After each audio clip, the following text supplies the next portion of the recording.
Hey guys, how's it going? Behind me right here is my 2016 Kawasaki ZX6R. It had some engine failure with the top end, and I picked this up for a song from my buddy Rick Carmona at RMC Moto in San Jose. Shout out to Rick at RMC Moto. If you're in the San Jose area, go check out RMC Moto. He's the dude. The bike has 23,414 miles. And I know it has never had a valve inspection. So I can almost tell you it probably was the reason why it had a failure from the top end. It did drop the number 4 valves on the exhaust side. And I've seen that happen before, so make sure you get your valves inspected on a regular basis. I got my bins out, I got the front fairings off. It wasn't really that hard to do, and the tank is kind of more or less just sitting there with a couple bolts. So should be really quick to get down to everything, and we'll start disassembling this whole thing. Here we go.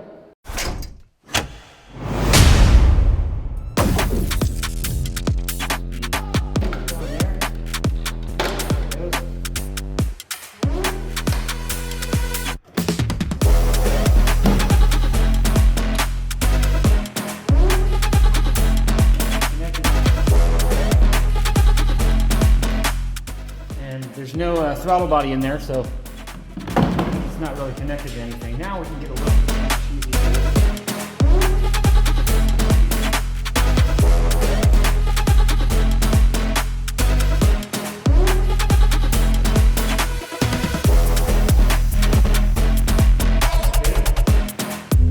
Essentially what we have here is a commuter bike that I don't think has ever been really gotten underneath and gotten cleaned up. So that's essentially what I'm going to be doing. I'm going to be pulling the entire thing apart and cleaning everything.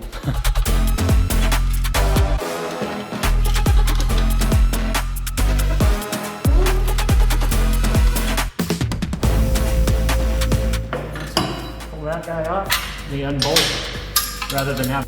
All right, so that's loosened up. We can just pop that right off.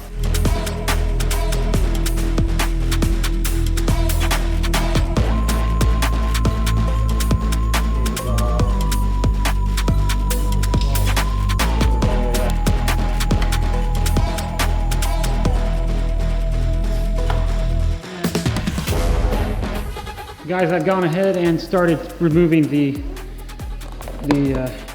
under tray, and I'll start getting to the subframe here in a second. But we're almost clear on that. I got a little bit to just get removed under there, and I can pull this thing out.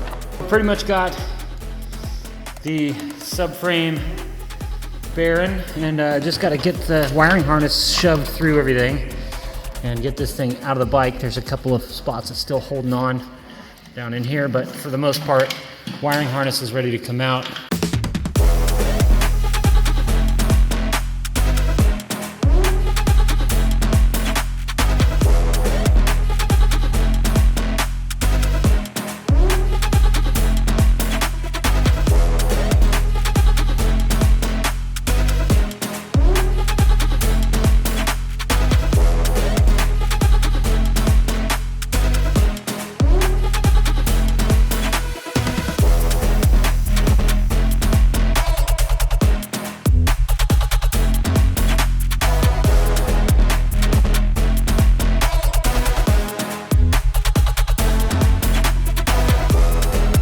They have a gigantic gorilla at the Kawasaki factory that is responsible for putting that nut on. So we're gonna use a really big impact and get it off.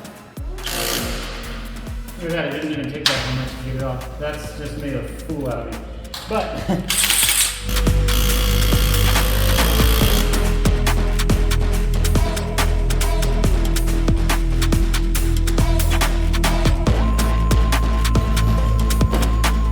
should be able to at least get this counter shaft sprocket off a little bit easier. Like that. There we go. And I'm just going to pull the chain out of the way like that.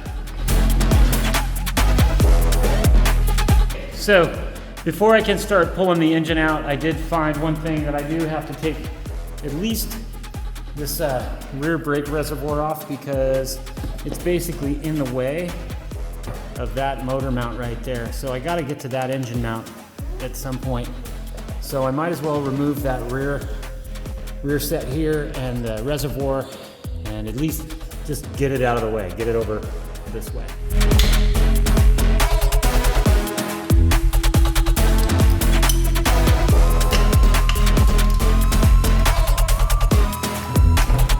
Dude, what the hell, people? That's not good. This is gonna be stripping out. I'm gonna have to get it out somehow. Not wanting to take them off. I don't know if I'm gonna be able to get the top bolt off without stripping this bolt head out. Well, unfortunately, as I hit record to record the engine coming out, memory card filled and the battery died on the camera. I didn't know until I had finished getting the engine out of the bike. So we'll carry on from here without actually seeing me get the engine out. But I did it, as proven by this next clip. Well, there it is, guys. I just got the engine out and on the ground, onto my floor dolly, and we're ready to start getting the rest of the bike apart. I will probably save that for tomorrow because I have a stripped out bolt on the rear set right here. It's just Loctited in there so good. I'm gonna have to get an extractor and probably extract that out.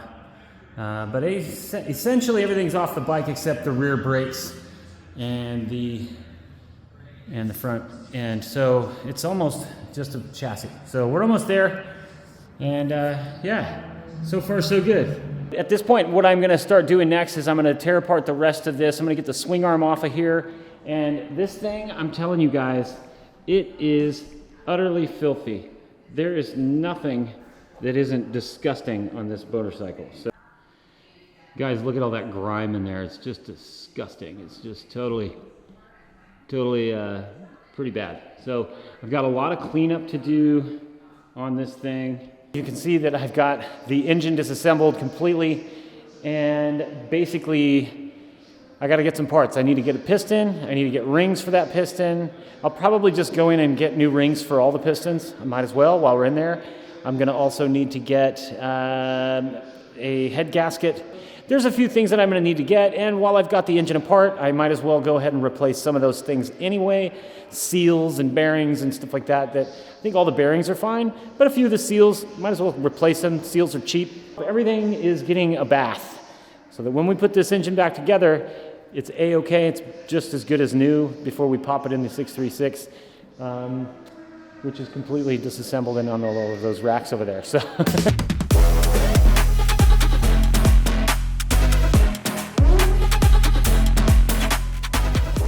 Well, now, there we go. I think I got all the mating surfaces pretty cleaned up so that when it does come time to get this thing back together, I'm very much ready for that. Well, the block is nice and clean. I went through this entire thing. Just in the top end, I'm probably looking at about $1,000 in parts. I gotta get a head. The one that I'm looking at is around $400 used, and it needs valve guides. So there's some work to be done on that head.